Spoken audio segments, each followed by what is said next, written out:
দর্শক দেখতে পাচ্ছেন যে এই মুহূর্তে শাহবাগ থানার সামনে উত্তেজনা বিরাজ করছে। মূলত ৪৭তম বিসিএসের যে লিখিত পরীক্ষা, সেই লিখিত পরীক্ষা পেছানোর দাবিতে আন্দোলন করে আসছিল ৪৭তম বিসিএসের লিখিত প্রার্থীরা। তারা কিন্তু আজকে আমরা দেখি তারা দিনভর এই জায়গায় কিন্তু অবস্থান করে এবং পরবর্তীতে আইন শৃঙ্খলা রক্ষাকারী বাহিনীর সদস্যরা একটা পর্যায়ে তাদেরকে ধাওয়া দিয়ে এখান থেকে তুলে দেয় এবং সাউন্ড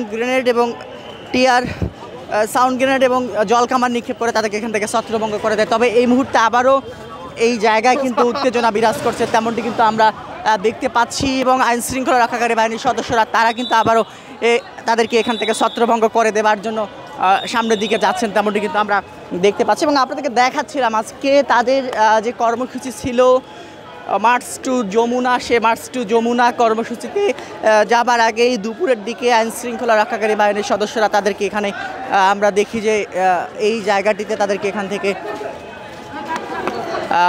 তাদেরকে ব্যারিকেড দেয় এবং ব্যারিকেডেই তাদেরকে এখান থেকে আটকে দেয় এবং পরবর্তীতে সন্ধ্যার পরপরই আইন শৃঙ্খলা রক্ষাকারী বাহিনীর সঙ্গে তাদের আমরা দেখি যে তাদের এখানে সংঘর্ষ ঘটে এবং আইন শৃঙ্খলা রক্ষাকারী বাহিনী সাউন্ড গ্রেনেড নিক্ষেপ করে, জলকামান নিক্ষেপ করে তাদেরকে ছত্রভঙ্গ করে দেয় এখান থেকে, তেমনটি কিন্তু দেখি। তারপরে আবারও কিন্তু উত্তেজনা বিরাজ করছে, দেখতে পাচ্ছেন যে আবারও সাউন্ড গ্রেনেড নিক্ষেপ করা হয়েছে তাদেরকে এখান থেকে ছত্রভঙ্গ করে দেওয়ার জন্য।